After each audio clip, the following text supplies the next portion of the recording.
Welcome to the March 2009 City Focus. On this edition, City Council Retreat Follow-Up, Statue Dedication at the Crossing at Chisholm Trail Park, and Water Conservation Information. These stories and more on City Focus. Twice a year, the Round Rock City Council takes time to discuss long-term goals and strategies. This year's day-long winter retreat focused on how the downturn could affect future budgets, as well as long-term strategic planning.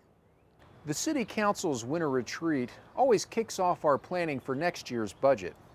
This year it was the state of the economy, locally, nationally, and even worldwide, that dominated the dialogue about funding for city services this year and next. The good news is that right now we're still meeting budget. We budgeted for a downturn for this year, and we're still there. We're right where we really need to be. If it continues to soften, then which I think it might, then the next year's budget it'll be a challenge. The challenge comes because sales tax revenues, which make up 57% of our general fund budget, are in decline, as are projected property values. Our goal is to hold the line on spending while working to maintain the level of services our citizens have come to expect. What we've got to do is really get with our department heads, and we've got to focus on the priority services that the citizens tell us that they want us to focus on. And safety, for example, public safety is always a very high priority. That would include not only fire and police, but also water, drinking water. So we've got to continue moving forward on efforts to keep good, clean drinking water for the citizens going into the future. While the current economic downturn will impact Round Rock's future budget, we believe we're better poised than most communities to bounce back from the recession.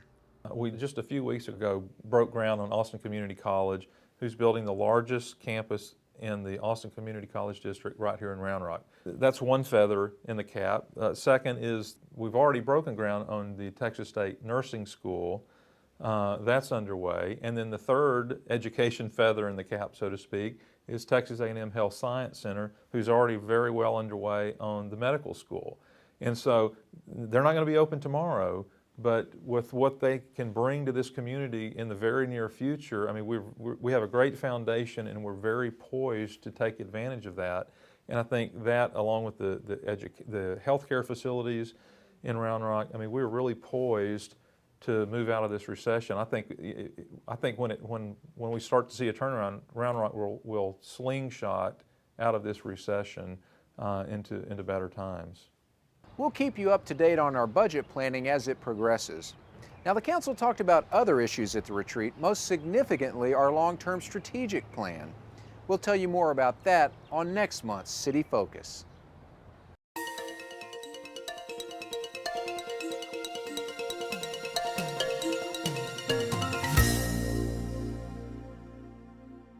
We work hard to keep the information on roundrocktexas.gov fresh and relevant. We want to take that concept one step further and offer a way for others to keep people up to date with city news and videos on their websites. To help make that happen, we decided to create some City of Round Rock website widgets. To check out our widgets, surf to roundrocktexas.gov/widgets. Here you'll see a brief description of how each widget looks, along with the code to have the information available on your website. The section at the bottom describes how the widgets are built if you'd like to do some basic customization. The idea is to give homeowners associations and other groups or individuals that would be interested in relaying city info to their audiences an easy way to make that happen. The Woods Homeowners Association is using a couple of our widgets, and you can see them in action at their site, thewoodshoa.org. Our website widgets are a great way to bring up-to-date local city content to your audience with no fuss. Check out roundrocktexas.gov/widgets to get city info on your site today.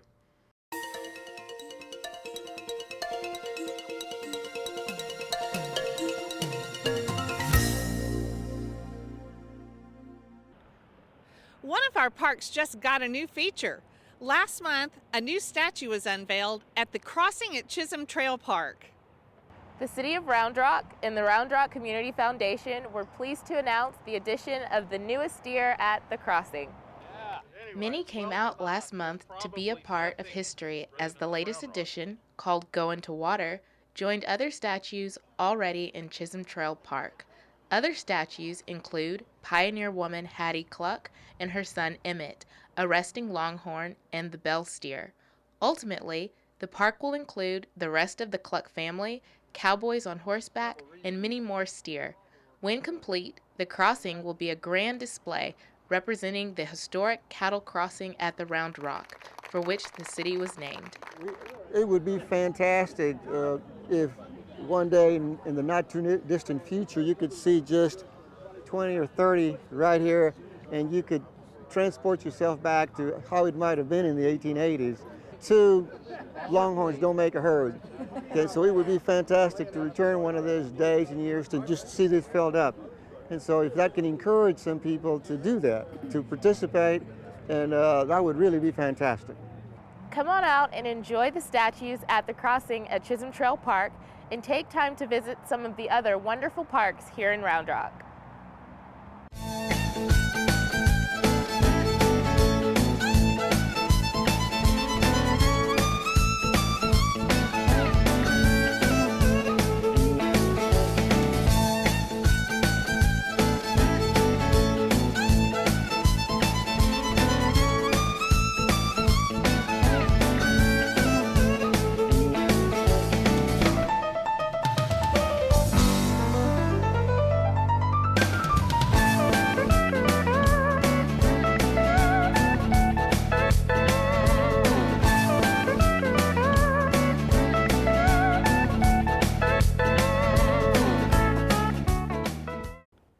It's about to start heating up, so it's time to think hard about our water use. The city has some new rates in place to encourage conservation during the hot summer months. A safe, reliable water supply is critical to the success of any community. To that end, the city will put water conservation rates into effect from May to September starting this year. During conservation months, the first 18,000 gallons of water your household uses will be charged $2.24 per 1,000 gallons, and every 1,000 gallons after that will be charged $2.80. We implemented these new block rates for during the summer months because 20% of our residential customers use about half of our water. So by implementing these rates, hopefully we'll promote water conservation. We also recently hired a water conservation specialist to help expand our water conservation efforts. As the water conservation specialist, I'm excited to help further along some of the water conservation efforts that the city of Round Rock has started, just with a little bit of public education and now with the new tiered billing rate plan. Save money and take stress off our water system by doing your part to conserve water this summer. For tips and water conservation information, visit roundrocktexas.gov/waterconservation.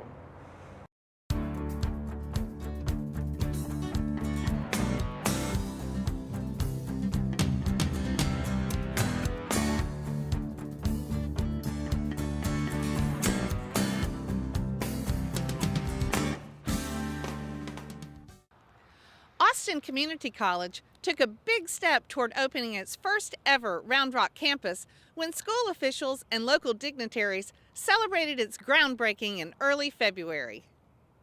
One skydiver and more than 400 guests helped ACC to dedicate the future home of its $119 million, 274,000 square foot future campus that will one day be home to more than 11,000 students. Add all those numbers up, and you've got one big deal for Round Rock and ACC. This is a very exciting expansion of ACC's ability to offer affordable higher education and training for many thousands more people who will be served by this campus. This represents an investment in economic development strategies for Round Rock and Williamson County in Central Texas. So it's a very significant event. ACC's Round Rock campus is scheduled to open in 2010. The 5 buildings in Phase 1 will provide residents with a full range of instructional programs, including transferable general and workforce education, health sciences, and applied technology. We'll also offer developmental programs for individuals not yet college ready, a critical role played by community colleges. They are the gateway to higher education and training for the majority of people who enter higher education. And when you think about that, that's truly significant, and that factor is going to increase. The State Coordinating Board estimates that by 2015, 70% of every person in higher education in the state of Texas will be in a 2-year community college. I'm a product of a community college, so it struck a little close to my heart. And now I have 2 bachelor's degrees and a master's degree. So I would have not, I can honestly tell you, had it not been for a community college opportunity, I would have not have achieved this. The groundbreaking was made possible by an election last May, when Round Rock voters approved joining the ACC taxing district.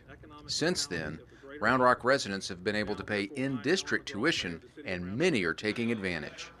We've seen absolutely huge enrollment increases from Round Rock and Williamson County as a result of Round Rock having voted itself into the taxing district of the college. As a result, they now qualify for a much lower in-district tuition rate. And from last spring to this current spring semester, there's a 48% increase in the number of Round Rock residents taking advantage of that investment in higher education. In these challenging economic times, affordable education opportunities will make a huge difference for those seeking new careers. Round Rock's growing education hub, with an expanding Texas State University behind us, the Texas A&M Health Science Center under construction just down the hill, and now ACC, will offer a myriad of choices to future students. I'm very proud of this community for wrapping their arms around this project. They did a great thing. They really did a great thing.